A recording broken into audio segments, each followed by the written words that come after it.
अस्सलाम वालेकुम सर। वालेकुम अस्सलाम। आप लोगों की कितनी रहेगी प्रेजेंटेशन बाकी?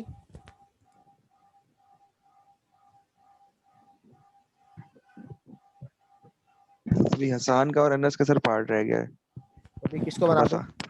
फिर इसके बाद ये शहरियार वगैरह की है, हस, रमजा की। हसान को बना है सर, हसान को बनाए खान होस्ट। आया नहीं। आ जाएगा सर अभी ज्वाइन।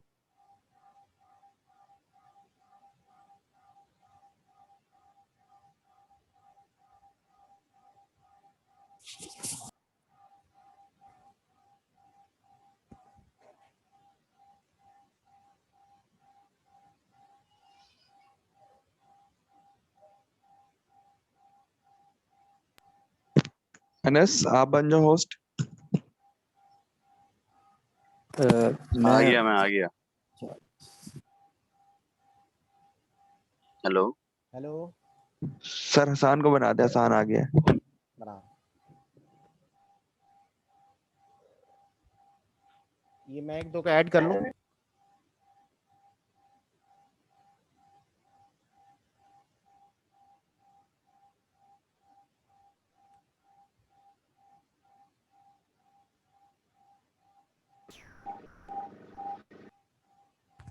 मैं सबको ऐड कर लूं फिर आपको देता हूं होस्ट।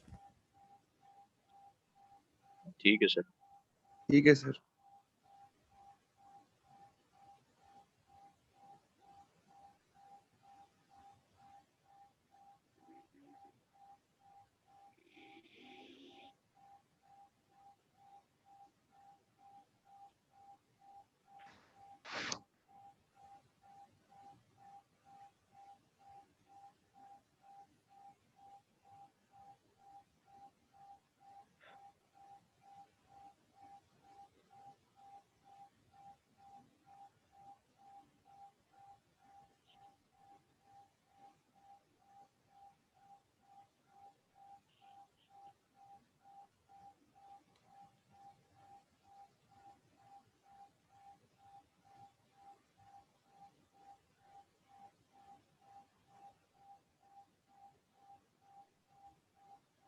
ये एक वीडियो दिखाता हूं मैं।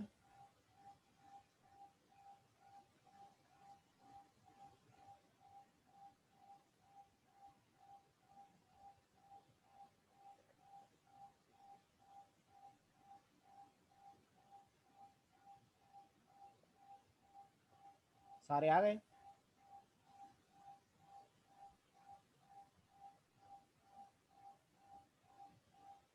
जी सर। के बीच में, यानी कि डेवलप्ड और डेवलपिंग कंट्रीज के। अच्छा जी, मैं दे रहा हूँ होस्ट किसको।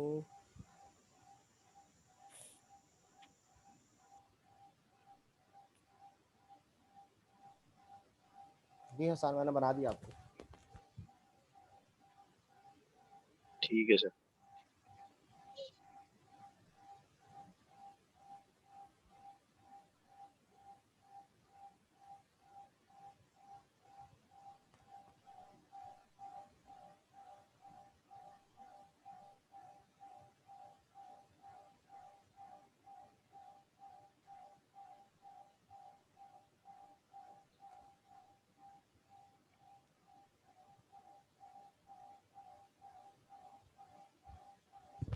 मियास के कितने फेजेस हैं? सर सर वो मियास के फेसेस वाला इसके बाद आगे आएगा, वो सारा जो जो अच्छा उसका ठीक है। क्राइटेरिया होता है। ठीक है। हाँ, तो सर मैं कंटिन्यू कर लेता हूँ यहाँ से। हाँ करें। सर टाइम को देखते हुए जो है वो थोड़ा सा तेज तेज चलेगी। सर हाँ। वो जो पीछे चले गए थे उसके बाद एक एक चीज हमने डाली थी कि स्कोप ऑफ मियां, यानी जो क्लस्टर्स हैं इसके, वो किन स्पेसिफिक एरियाज के लिए बनाए गए। यानी उनको क्लस्टर, बहुत सारे कन्वेंशन ऐसे हैं जो किसी एक डोमेन में आ रहे होते हैं, जैसे biodiversity, land, sea, atmosphere and chemical and other resource. तो मियाज जो कि प्रोडक्शन और कंजर्वेशन के लिए हैं, बायोडाइवर्सिटी से रिलेटेड, उनको एक क्लस्टर में डाल दिया गया है। जैसा कि जिसमें साइट्स है, सीएमएस है, रामसर कन्वेंशन ऑन वेटलैंड्स है। और दूसरा जो है वो focusing on protecting land from negative alteration, जिसके अंदर Rio conventions link to climate change biodiversity है, डिजर्टिफिकेशन से कॉम्बैट के लिए जो एक कन्वेंशन था उस वो इस क्लस्टर के अंदर आता है। तीसरा जो है वो सीज के हवाले से, जैसे पहले भी बात की गई कि जो उनकी प्रोटेक्शन और आपने जैसे बताया कि वो वेस्ट वाटर एक जगह से दूसरी जगह नहीं डाल सकते, तो इस तरह के जितने कन्वेंशन आपस में मैच करते हैं उनको सीज के क्लस्टर में इंक्लूड करते हैं। फोर्थ जो है एटमॉस्फेयर से रिलेटेड, जिसमें मेजर मॉन्ट्रियल प्रोटोकॉल और क्योटो प्रोटोकॉल हाईलाइटेड है। ठीक है। फिफ्थ जो है वेस्ट एंड केमिकल पोल्यूशन के हवाले से, उसमें Basel convention on the control of transboundary movement of hazardous waste and their disposal, और एक रॉटरडैम जो है वो इसमें एक हाईलाइट किया जाता है। लेकिन हजार्डस वेस्ट तो हम लोग ट्रांसपोर्ट इंपोर्ट तो करते हैं, इंपोर्ट एक्सपोर्ट तो हो रहा है, तो ये सर हजार्डस, ये जो बेसल है ये फिर क्या कैसे चल रही है? बेसल कन्वेंशन लिमिट होती सर है? बेसिक जी सर, ये सर जैसे पाकिस्तान में इसके ऊपर वो हजार्डस रूल्स बनाए ना कि आपको इंपोर्ट या एक्सपोर्ट करने के लिए जो है वो परमिशन लेनी पड़ती है, और कुछ ऐसे केमिकल्स हैं जो बिल्कुल बैन है, जैसे पीसीबीज हैं या डीडीटी है, तो उसकी तो बिल्कुल ही ममनू है। लेकिन सर फिर भी ये है कि क्या लेंगे, ब्लैक मार्केट में जो है वो किसी न किसी तरह से उसको इंपोर्ट एक्सपोर्ट चल रही है। एक कंपनी, अगर एक कंपनी है और जो है वो अपनी प्रिंटिंग का काम करती है, तो प्रिंटिंग के लिए इंक की जरूरत होती है, और ज्यादातर जो इंक्स या केमिकल्स जो बन रहे होते हैं वो कोरियन कंपनी के होते हैं या जर्मनी के होते हैं। जी सर, मर्क बना रही है जी दूसरी। सर। तो ये अगर उन्होंने इंपोर्ट करने, तो इसका मतलब इनको हैजार्डस सब्सटेंस रूल के तहत इनको पहले इंपोर्ट की जो है पॉलिसी पे जाके पहले अप्रूवल लेनी पड़ेगी एनवायरमेंटल। जी सर, ऐसे ही है। और उसका फिर जो कोटा सर होगा। जो जी सर, कोटा होता है कि वो इतनी लिमिट है उसको इंपोर्ट एक्सपोर्ट करने की, यानी इंडस्ट्री वाइज जो है वो, जैसे टेक्सटाइल सेक्टर में भी जो है वो सल्फर से रिलेटेड कंटेंट जो है वो बहुत सारे केमिकल्स इंपोर्ट कर रहे होते हैं, हाइड्रोजन सल्फाइड है जैसे। हाँ हाँ। और तो उसके लिए भी पोटाशियम जो है, वगैरह भी है शायद, जी सर, पोटाशियम पोटेशियम HSMP भी है। वगैरह जो बनता है। जी ये सर, भी ना, तो उसके सही है तो सही उसके लिए भी जो है वो स्पेसिफिक, यानी उनको जैसे HSMP होता है एक, है। वो लेना पड़ता है। तो ठीक है। मूविंग फॉरवर्ड सर, कुछ एग्रीमेंट्स जो पाकिस्तान ने साइन किए और रेटिफाइड किए हैं वो इंक्लूड किए थे, उसकी लिस्ट एक हमने बनाई थी, जिसमें सबसे पहले आता है रामसर कन्वेंशन ऑन वेटलैंड्स। इसकी डेट ऑफ साइनिंग जो है 1971 में की है इन्होंने, डेट रेटिफिकेशन 1976 में की है। ऑब्वियसली सब जानते हैं कि ये वेटलैंड से रिलेटेड उसकी प्रोटेक्शन के हवाले से जो है वो एक कन्वेंशन है। पाकिस्तान में सर इसके ऊपर कोई स्पेसिफिक रूल्स या लेजिस्लेशन नहीं है इन प्लेस में एनवायरमेंटल प्रोटेक्शन एक्ट के अंदर। रामसर की बात कर रहे हैं? जी सर, जी सर, कोई डिक्लेयर तो है। जी सर, डिक्लेयर्ड है, यही मैं कह रहा हूँ कि कोई स्पेसिफिक उसका क्राइटेरिया, फ्रेमवर्क या कोई एक्ट या कोई ऑर्डिनेंस नहीं है अवेलेबल। बट इन्होंने ये किया कि एक नेशनल वेटलैंड मैनेजमेंट कमेटी एक जो है ना उसको फॉर्म किया हुआ है, जो इसकी केयर टेकिंग कर रही होती है, और ये कन्वेंशन की रेटिफिकेशन के लिए उन्होंने पार्ट प्ले किया है कि वो इसको रिव्यू कर रहे होते हैं, इसका चेक एंड बैलेंस रख रहे होते हैं, और जो उसकी रिपोर्ट्स होती हैं वो कॉन्फ्रेंस ऑफ पार्टीज को शेयर कर रहे होते हैं, जो नेशनल रिपोर्ट्स रामसर कन्वेंशन के हवाले से, वेटलैंड के हवाले से। सेकंड नंबर पे है कन्वेंशन ऑफ माइग्रेटरी स्पीसीज। ठीक है। तो सर इसके ऊपर भी एज सच जो है वो एनवायरमेंटल प्रोटेक्शन एक्ट के अंदर जो है वो कोई रेगुलेशन अवेलेबल नहीं है जिसके ऊपर हम ये कह सकें कि ये स्पेसिफिक इसका लॉ है या एक्ट है। हमारे थर्ड पास जो नहीं है है। जी सर, हमारे पास नहीं है। Convention on international trade in endangered species, इसमें जो है वो इस तरह का है कि जो इंडेंजर्ड स्पीसीज के हवाले अच्छा, से वही ट्रेड बात ये होती है। चली थी ना इंडेंजर्ड और थ्रेटन्ड पे। तो थ्रेटन्ड और जी सर, इंडेंजर्ड में शायद फर्क ये है जी कि जो सर, थ्रेटन्ड होती है उनका शिकार बिल्कुल ममनू होता है। मुझे सही जो मुझे याद, एक जी थ्रेशोल्ड सर, लिमिट, जी सर, ऐसे ही है। पे है। अगर वो, तो वो शायद इंडेंजर्ड कहलाते हैं। और या जी सर, उससे जो नीचे होंगे तो उसमें ये है कि एक का शिकार कुछ ना कुछ इलाव होता है, यानी आप उसमें से जी सर, नंबर ऑफ ऑर्गेनिजम्स को उसका शिकार कर सकते हैं। और बिल्कुल सर। सर थ्रेटन हाँ, थ्रेटन्ड का क्या होता है? सर थ्रेटन में जो है ना वो यानी वो एंडेंजर्ड में नहीं होती हैं, वो थ्रेटन्ड होती हैं। अगर मजीद उनको वो किया जाएगा ना, यानी हाँ, थ्रेट है ना, उनको उसको थ्रेट है, उसको अगर जी सर, शिकार किया जाए तो बिल्कुल नापैद हो जाएंगी। जी सर। सर जैसे यहाँ पे आइबेक्स है और मारहोर है जिसकी हम्म। ट्रॉफी हंटिंग होती है, तो वो थ्रेटन्ड में आती हैं, लेकिन बट वो हंटिंग तो फिर एंडेंजर्ड भी नहीं अलाउ है होती। इनकी। हंटिंग तो अलाउ है जी उनकी सर, supply जी सर, वो ट्रॉफी हंटिंग होती है सर। उसमें जो मेल्स होते हैं ना, मैच्योर मेल्स जो होते हैं, सिर्फ हम्म उनको मारने की इजाजत होती है। हम्म, और उससे ये होता है कि जो ट्रॉफी के जो पैसे आते हैं उससे फिर वो उनकी नर्चरिंग के लिए यूज किए जाते हैं, जिससे यानी वो उसको उन वहाँ पे जो केयर टेकर जो उनकी हेल्प की जाती है, और जो फर्दर जो जानवर, जो कोई भी जानवर की ट्रॉफी हंटिंग हो रही है, वो उनकी नशोनुमा के लिए इस्तेमाल की जाती है अच्छा, पैसे। और दूसरों को बिल्कुल बिल्कुल नहीं कर सकते? उनके तो मेरे ख्याल में मेल भी अ, नहीं छेड़ सकते, जैसे पांडा नहीं खत्म हो सर, रहा था।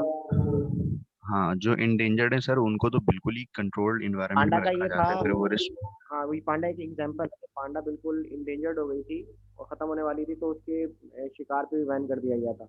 फिर वो जी सर, कन्वर्ट हुई थी इंडेंजर्ड से थ्रेटन्ड में, शायद मुझे तो याद पड़ता है। जी सर, जी सर, अभी तो बहुत बेहतर हो सर गई। इस तरह दरियाए सिंध के अंदर ना डॉल्फिन की एक किस्म है, शायद वो एक हाँ, आंख वाली है, या ब्लाइंड उसकी ब्लाइंड एक डॉल्फिन। आंख ब्लाइंड डॉल्फिन, तो उसका भी सर इसी कैटेगरी में फॉल करता है। तो उसामा, जी, ये मारखोर को किस तरह पहचान किया जाएगा कि ये मैच्योर है या नहीं, क्योंकि मारने की आपने टारगेट रखनी होती है, और वो किस तरह हमें पता चलेगा? ये तो अ, जो जो कह रहे हैं वो उन्हीं को पता होगा। सर ये वाइल्ड उसकी लाइफ वाले फिजिकल, बताएंगे। सर जो फिजिकल अपीयरेंस होती है ना उसकी, वो उससे देख के ऑब्वियसली पता चल जाता है कि वो मेच्योरिटी के करीब है। यानी हम भी घर में जो बकरियां वगैरह बकरे पालते हैं, तो उनको देख के अंदाजा हो जाता है कि ये सींग वगैरह जैसे निकल जाते हैं, उसका साइज जो होता है। और वाइल्ड लाइफ डिपार्टमेंट के जो रिप्रेजेंटेटिव्स होते हैं, वो जो हंटर्स होते हैं उनके साथ होते हैं मौजूद, तो अब उनको उसके सारा बगैर डेटा नहीं पता हो होता है। जाएगा। जी सर। अच्छा, आगे चले।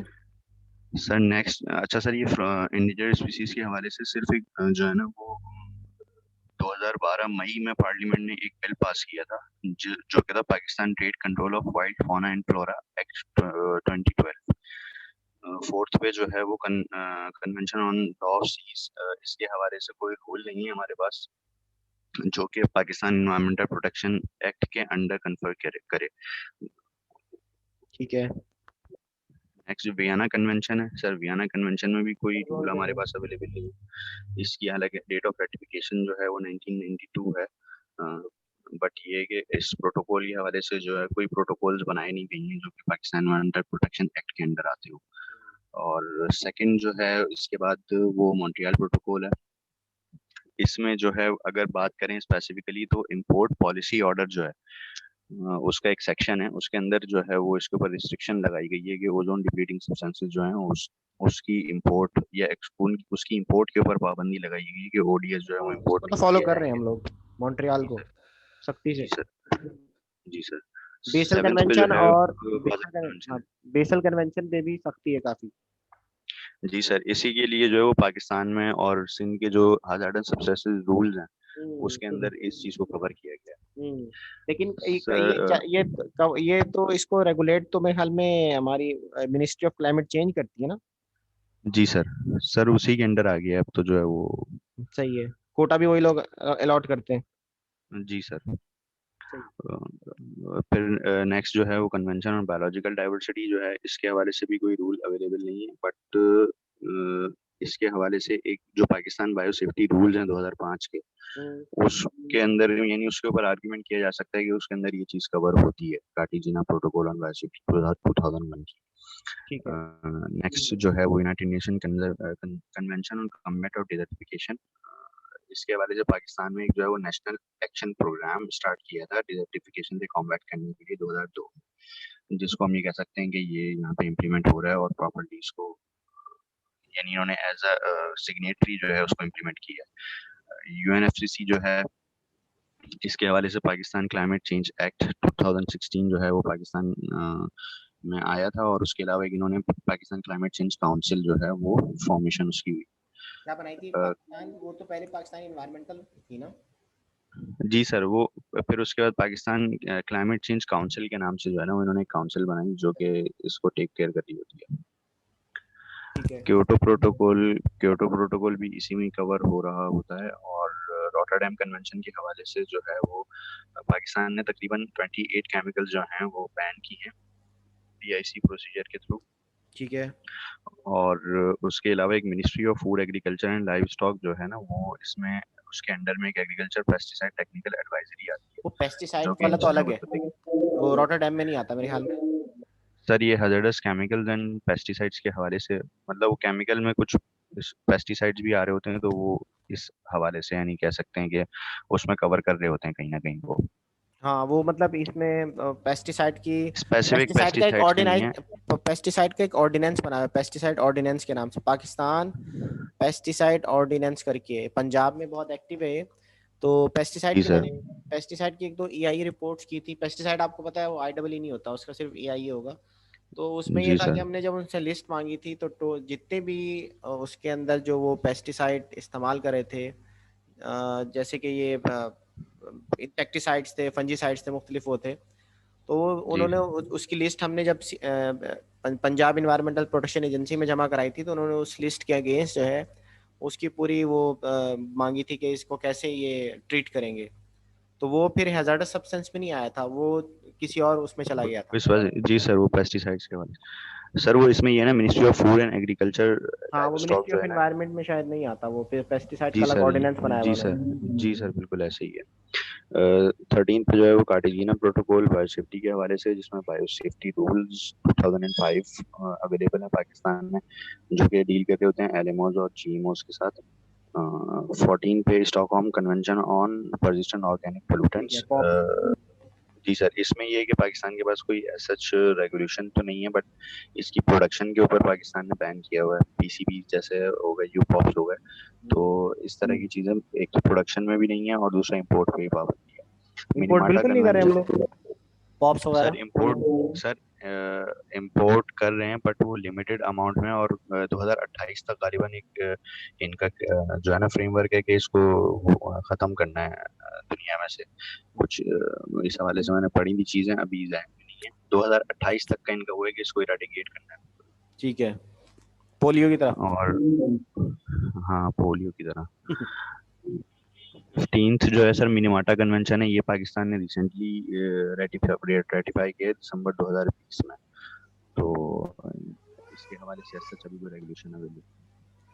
सर जो आप बात कर रहे थे कि प्रोसेस ऑफ सही। MES डेवलपमेंट में जो होती है वो, ये कुछ स्टेप्स हैं जिसमें pre negotiation, adoption and signatory, ratification and assassin, inter into the force, और या फिर विड्रॉल वाला फेज। जो लास्ट वाला पॉइंट है ना, जो लास्ट जी वाला सर। पॉइंट है, जी इसकी सर, बेसिस पे मैं विड्रॉल। कह रहा था कि इसके हवाले से इसमें विड्रॉल भी डाला हुआ है। विड्रॉल का मतलब कोई भी किसी वक्त भी विड्रॉ कर सकता है। बिल्कुल सर, विड्रॉ कर सकते हैं। तो फिर उस हवाले से तो फिर ये एक वॉलेंटरीली हुआ कि मैं इसको जी वॉलेंटरीली सर, करना बिल्कुल चाह रहा बिल्कुल सर। हूँ। कोई एक्सेप्शन मांग रहा है, कोई एक्सेप्ट करें। मेरे ख्याल में सर ये कर दिया।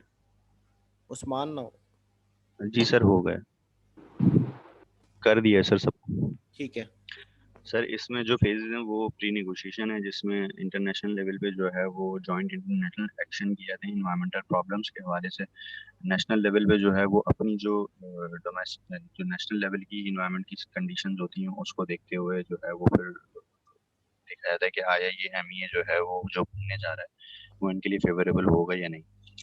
नेगोशिएशन फेज में जो है वो डेवलपमेंट ऑफ ब्रीफिंग स्टेटमेंट की डेवलपमेंट होती है, जो भी स्टडी प्री नेगोशिएशन फेज में की जा चुकी होती है। उसके बाद स्ट्रक्चर एक फॉर्म होता है जो जिसमें international inter governmental negotiation committee जो है वो एक ड्राफ्ट अडॉप्ट करती है MEA का। उसके अंदर गवर्नमेंट बॉडीज हो सकती हैं, इंटर गवर्नमेंटल ऑर्गेनाइजेशंस हो सकती हैं, या मेजर ग्रुप्स में आ जाती हैं जो NGOs वगैरह, लेबर ऑर्गेनाइजेशंस सब। एडॉप्शन फेज में जो है वो ये सिग्नेटरी से पहले एडॉप्शन वाला फेज होता है कि उसको अडॉप्ट करके चेक करते हैं कि आया ये सिग्नेटरी हो सकते हैं इसके या नहीं हो सकते हैं। The announcement came at the conclusion of adoption का स्पेशल मतलब ये होता है कि हमारे कंट्री में इम्प्लीमेंट हो सकता है नहीं हो सकता। अब वो जी वहाँ सर। तो बैठ गए जाके, वहाँ पे उन्होंने देख लिया कि ये कन्वेंशन है, इससे रिलेटेड जी अब सर। अपने मुल्क के हालात भी देखते हैं कि अगर हम इसको अप्लाई करें तो ये एक्सेप्टेबल होगा नहीं होगा। ठीक है, बिल्कुल सर। उसके बाद फिर साइन करते उसके बाद सिग्नेचर वाला फेज आ जाता है, जब जब ये देखा जाता है कि आया ये MEA मुल्क में इम्प्लीमेंटेशन के काबिल है और ये फायदा देगा, तो फिर उसको सिग्नेचर के वाला फेज आ जाता है। नेक्स्ट जो है रेटिफिकेशन है या एक्सेप्टेंस है, कि रेटिफिकेशन के हवाले से कि उसकी एक्सेप्टेंस के बाद जो है वो मुल्क में अपने जो भी उसके उसका मुताबिक कोई लॉ सिग्नेटरी है। बनाया जाए। सही है, रेगुलेशन। फिर उसके बाद एंट्री इनटू फोर्स, यानी रेगुलेशन तो बन गई, बट वो गवर्नेंस वाला जो पार्ट था उसका सर, कि उसकी गवर्नेंस की जाती है कि आया ये इम्प्लीमेंटेशन इसकी प्रॉपर हो रही है, फॉर इन्फोर्समेंट है या नहीं। सही है। नेक्स्ट फेज जो है वो एक्सेशन है। ये बेसिकली ये एक्सेशन और जो Accession। रेटिफिकेशन है ये एक दूसरे से मिलते जुलते हैं कि वो रेटिफिकेशन में जो है वो जस्ट लॉ बनाया जाता है और एक्सटेंशन में जो है उसकी इम्प्लीमेंटेशन और उसकी फर्दर जो प्रोग्रेस होती है वो की जाती है। विड्रॉल और डिनाउंसिंग में सर ये जो आपने पहले जिक्र किया था कि कोई भी कंट्री जब अगर चाहे तो उसका एक वो प्रॉपर प्रोसीजर होता है कि इतने महीने पहले इतने दिन पहले वो एक नोटिस दे सकती है कि हम जो है वो इससे विड्रॉ कर रहे हैं। जैसे पिछले दिनों अमेरिका ने जो है वो ट्रम्प ने जो है वो कुछ एमईएस के हवाले से विड्रॉ किया था अपनी पॉलिसीज में, तो उसकी एग्जांपल हमें वहाँ पे मिलती है। सही। तो यहाँ से सर अनस कंटिन्यू करें। थैंक यू जी, अस्सलाम वालेकुम। वालेकुम अस्सलाम अनीस। जी सर, यहाँ से मैं कंटिन्यू करूँगा। तो अब जैसे इन्होंने अभी बताया कि प्रोसेस क्या होते हैं एमईएस के, अब मैं बताऊँगा कि एमईए वर्क किस तरीके से करता है, हम उसको किस तरीके से देखते हैं। तो उसके 4 स्टेप्स होते हैं: इम्प्लीमेंटेशन, कंप्लाइंस, उसकी इन्फोर्समेंट और फिर उसकी इफेक्टिवनेस चेक की जाती है। तो नेक्स्ट स्लाइड।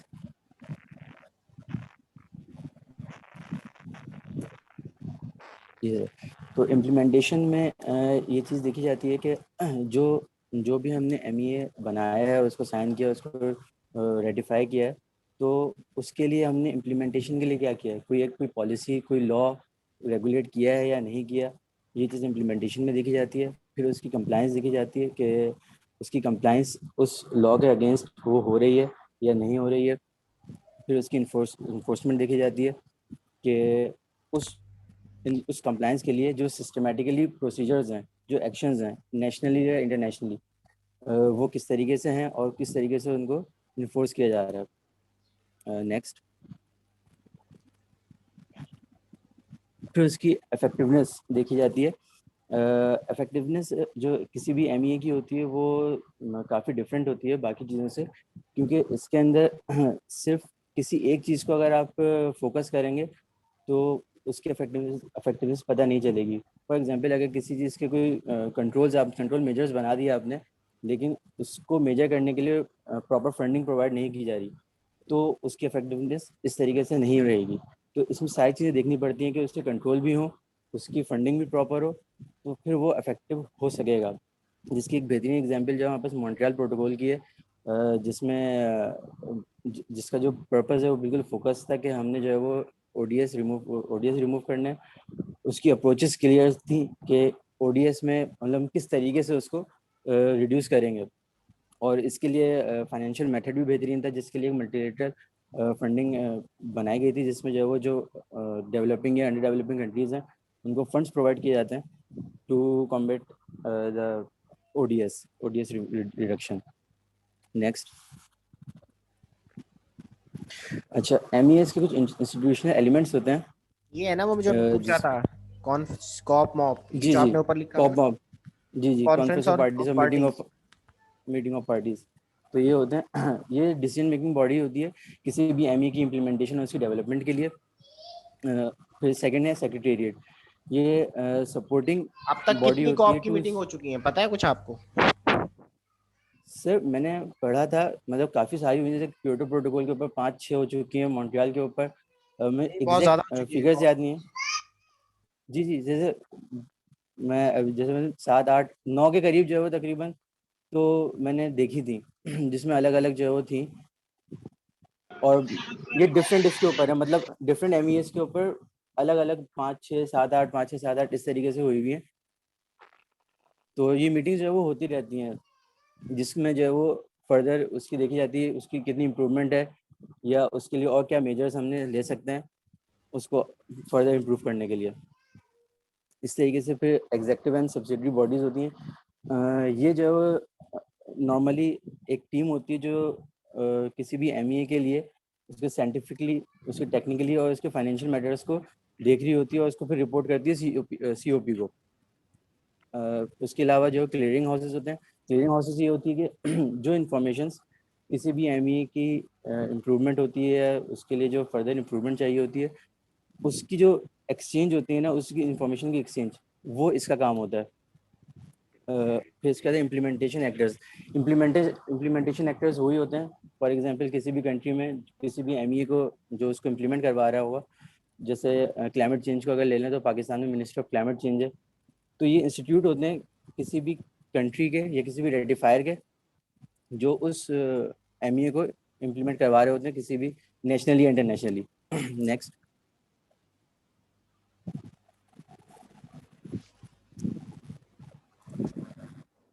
कितनी रह गई आपकी? सर 2-3 रह गई सर, 3-4 तकरीबन। ठीक है। Strength and weakness of MES.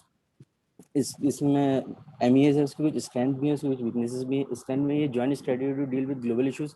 जाहिर सी बात है मल्टीलैटरल एग्रीमेंट्स है तो इसमें जॉइंट स्ट्रेटजी होती है किसी भी ग्लोबल इशू को कैटर करने के लिए।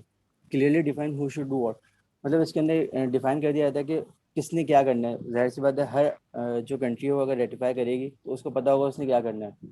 कॉन्फ्लिक्ट सेटलमेंट इंस्ट्रूमेंट्स, जो भी मुतनाज़ा कॉन्फ्लिक्ट सेटलमेंट्स होती हैं, चूँकि ये एक जॉइंट स्ट्रेटजी है तो उसको सेटल करने के लिए भी उसके इंस्ट्रूमेंट भी प्रोवाइड किए जाते हैं। तो उसको कैसे सेटल किया जाए? Provides increase attention to prevention precautionary approaches. इसके अंदर जो प्रिवेंशन और प्रिकॉशनरी अप्रोचेस को जो है वो अटेंशन किया जाता है। वीकनेसेस में lack of synergy among MEAs और inadequate funding for many MEAs funding. क्या मतलब है lack of synergy among MEAs? जो सिनर्जी जो होती है ना, मतलब अब आपने एक एमईएस बना दिया। अब एमईएस में होता है कि ये मल्टीलेट मतलब तमाम जो इसके अंदर रेटिफाई करेंगे उन सबका काम होता है कि अपना अपना पार्ट प्ले करें। अब इसमें ये होता है कि सिनर्जी का मतलब होता है दो या दो से ज्यादा एनवायरमेंटल जी। एग्रीमेंट्स कैसे एक तरीके से काम कर सकते हैं। जी। सिनर्जी इसे कहते हैं। जी सर। अच्छा, इसके अलावा लैक ऑफ परफॉर्मेंस इंडिकेटर्स और inadequate coordinating among MES at national level और नो इंटरनेशनल इन्फॉर्मेशन मैकेनिज्म। अच्छा, एमईएस इंटरनेशनल इन्फोर्समेंट मैकेनिज्म इसके अंदर इसलिए नहीं है क्योंकि जैसे अभी पीछे बताया इसके अंदर विड्रॉल का एक ऑप्शन दिया हुआ है। तो चेक आप रेटिफाइड हैं, रेटिफिकेशन आपने कर ली है, उसके बावजूद भी आप किसी भी फेज में जाके उससे विड्रॉल कर सकते हैं। तो इन शॉर्ट इसके अंदर कोई इन्फोर्समेंट नहीं है। तो ये एक वीकनेस है जिसकी वजह से जो है वो एमईएस को प्रॉपर तरीके से इम्प्लीमेंट नहीं करवा सकते। Problem with MES implementation.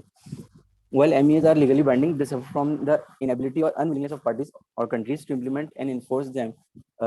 Obviously क्योंकि legally binding है, लेकिन चूँकि अलग different countries का एक part होता है, तो इसमें उनकी unwillingness, जैसे अभी इंडिया, चाइना और अमेरिका जिसकी कि आपने अभी मिसाल दी, तो ये किसी भी कंट्री की अगर वो उसकी वो विल नहीं करता तो फिर उसमें जो प्रॉब्लम्स आती हैं उसकी इम्प्लीमेंटेशन में। कोई एक अगर पीछे हो जाता है तो फिर उसको देख के दूसरे जो कंट्रीज होते हैं वो भी अच्छा lack of financial and human resources. क्या नाम है? अनस जी सर बोलें। अगर पाकिस्तान विथड्रॉ करता है इन्वायरमेंटल एग्रीमेंट से तो उससे क्या नुकसान होगा? मुझे सिर्फ ये बता दीजिए। पाकिस्तान अगर विथड्रॉ करता है, पाकिस्तान अगर कितने 21 साइन किए हैं, कितने साइन किए? 21 साइन किए हैं ना मोर देन 30 किए हुए। मोर देन 30 किए हैं। अगर पाकिस्तान कहता है मैं इस सब से विथड्रॉ करता हूँ तो उससे पाकिस्तान को क्या नुकसान हो सकता है और यहाँ के लोगों को क्या नुकसान हो सकता है? सर एक्सपोर्ट सबसे ज्यादा मुतासिर होगी सर। ऑब्वियसली क्योंकि फिर हर एक्सपोर्ट मुतासिर होगी। अच्छा, अगर हम विथड्रॉ करते हैं तो हमारी क्या एक्सपोर्ट बंद हो जाएगी? ऐसे ही है उस्मान? जब बंद नहीं हुई सर। आपकी आवाज कट रही है, फिर से बोलें। मैंने कहा आप कह रहे हो ना एक्सपोर्ट मुतासिर होगी, तो एक्सपोर्ट भी मुतासिर होगी और इंपोर्ट भी मुतासिर होगी। जी सर। इंपोर्ट कैसे मुतासिर होगी? नहीं सर, इंपोर्ट मुतासिर नहीं होगी, एक्सपोर्ट मुतासिर होगी। एक्सपोर्ट मुतासिर होगी सर। इंपोर्ट भी मुतासिर होगी ना सर? इंपोर्ट भी मुतासिर होगी। इंपोर्ट भी मुतासिर होगी। उसकी रीजन बताता हूँ मैं आपको। हमारे सर इंपोर्ट देखें, अगर मैं एग्जांपल लेता हूँ, अगर फॉर एग्जांपल एक चीज बनानी है ना मुझे, उसके लिए मुझे रॉ मटेरियल बाहर से चाहिए। हाँ वही मैं कह रहा हूँ मेरे पास अगर फॉर एग्जांपल उसकी जो है ना रेगुलेशन नहीं होगी, अगर मेरे पास अप्रूवल नहीं होगा, तो फिर ऑब्वियसली जब मेरी एक्सपोर्ट पे इम्पैक्ट आना शुरू होगा प्रोडक्टिविटी गिरेगी तो इंपोर्ट ऑटोमेटिकली रिड्यूस हो जाएगी। इसका ये इनडायरेक्ट इम्पैक्ट है सर, दूसरा लेकिन ये कि मैंने डायरेक्टली इस तरह नहीं होगा। मतलब वो एक्सपोर्ट मुतासिर होने की वजह से एक्सपोर्ट भी import मुतासिर होगी, होगी। एक्सपोर्ट भी मुतासिर होगी। एक्सपोर्ट हमें कहती है, जितना टेक्सटाइल सेक्टर है, ये जब अपने कपड़े बाहर बेचते हैं तो वो कहते हैं भी आप इन्वायरमेंटल कंप्लायंस दिखाएं, आपने एनओसी ली हुई है अपनी इन्वायरमेंटल प्रोटेक्शन एजेंसी से। अगर हम उसको हम कहते हैं विड्रॉ करते हैं, तो उसमें नुकसान ये होगा कि जो हमारी एक्सपोर्ट्स हैं वो एक्सपोर्ट जो है उठ के किसी और कंट्री के पास चली जाएंगी, इंडिया ले जाएगा, बांग्लादेश ले जाएगा, क्योंकि वो इन्वायरमेंटल कंप्लायंस कर रहे होंगे। इसी तरह इंपोर्ट पे भी नुकसान होगा। और तीसरा नुकसान ये होगा कि जितने भी हमारे ये लोगों के रोजगार बने हुए, खासतौर पे इन्वायरमेंटलिस्ट के, हम बीइंग इन्वायरमेंटलिस्ट हमारी रोजी इन्हीं मियाद से चल रही है। अगर इन्वायरमेंटल एग्रीमेंट्स ना हो तो इंडस्ट्रीज इसको फॉलो ना करें, और ये कंसल्टेंसीज और जितनी भी लेबॉर्ट्रीज हो गई, या हर इंडस्ट्री के अंदर जो ईएचएस डिपार्टमेंट होता है, इन्वायरमेंटल कंप्लायंस का डिपार्टमेंट होता है, तो कोई भी इंडस्ट्री इस पर खर्च नहीं करेगी। वॉलंटरीली खर्च करते हैं, उनको शौक नहीं होता सर, ये सॉरी वैसे वॉलंटरी ऐसे ही है ना, शौक में तो बिल्कुल कोई सर, पैसा खर्च वैसे नहीं करता। जी सर सही कह रहे हैं, सही है। इन लोगों इंडस्ट्री को वैसे कंप्लायंस डिपार्टमेंट पसंद नहीं होते। कंप्लायंस डिपार्टमेंट पसंद नहीं होता। ट्रीटमेंट प्लांट भी लगाते हैं लोग। एक केस हमने पकड़ा था, अभी तक गले पड़ा हुआ है, वो ट्रीटमेंट प्लांट लगाने के लिए तैयार ही नहीं है। ट्रीटमेंट प्लांट आज अब लगाते हैं, अब कोविड में फंस गए हैं, कभी ये होता है। अब वो लगा तो सकती है कंपनी, 2-2.5 करोड़ रुपए उस पर इन्वेस्ट नहीं करना चाहती, तो ये जब तक इनको ये मियाज पे ना हो। ठीक है, आगे ये आगे चले। ये The sheer volume and complexity of ये भी एक associated strength, ये obligation. भी इसकी स्ट्रेंथ और वीकनिंग है। यानी वीकनेस क्या है इसकी जी और स्ट्रेंथ क्या है। इम्प्लीमेंटेशन में इसकी वीकनेस क्या है आपको पता है। इम्प्लीमेंटेशन जी में जो हमारा क्लाइंट होता है वो इम्प्लीमेंट करना ही नहीं चाहता, वो इस जगह पे इन्वेस्ट नहीं करना बिल्कुल चाहता। उसे आपको अगर ट्रीटमेंट प्लान लगा, वो कहता है मैं नहीं लगाता। आप उसे को स्क्रबर लगाओ, लगाए वो कहता है मैं इस पे क्यों इन्वेस्ट करूँ। ठीक है, आपको भी जी जनरेटर जो है वो आपको आप जो है उस पे डीजल जनरेटर नहीं लगाएं, आप जो है बैटरी पे चलाएं इसको या इस तरह, तो वो उन पे खर्चा नहीं करने के लिए तैयार होते। ठीक है, आप उन्हें कहोगे एग्जैक्टली भाई मैं इतने आपको इतना स्टाफ रखना है इंडस्ट्री के, हर इंडस्ट्री के अंदर एक इन्वायरमेंटलिस्ट को हायर करना है हर हाल में, तो कहाँ है यार। अगर हर इंडस्ट्री इसको हायर करे तो इन्वायरमेंटलिस्ट की डिमांड बढ़ जाएगी। हालांकि रिक्वायरमेंट होती है कि हर इंडस्ट्री के अंदर एक इन्वायरमेंटल कंप्लायंस या इन्वायरमेंटल रिप्रेजेंटेटिव होगा जो उस इंडस्ट्री के अंदर इन्वायरमेंटल कंप्लायंस कर रहा होगा। ठीक है, आगे चलें। ये हमारी inconsistency and implementation regimen between countries. Inconsistency होती है implementation plans जो होते हैं उसके between countries में, and occasionally a lack of political will. ये भी एक आंसर है कि political will भी नहीं होती, ये भी एक weaknesses ही है और implementation में एक problem है. Next, what can environmental policy do? A conclusion. What are the advantages of cross-cutting capacity building activities of environmental policy initiatives and MEAs?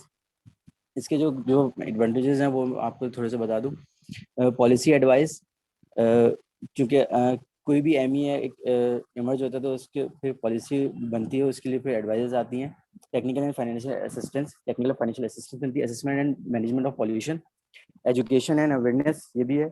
Information exchange, strengthening participation of stakeholders in the decision making, और last में international partnership भी। और last second presentation and, इसमें आखिर में जो है वो यही कहेंगे कि put your best to save the environment, it will put its best to keep you safe.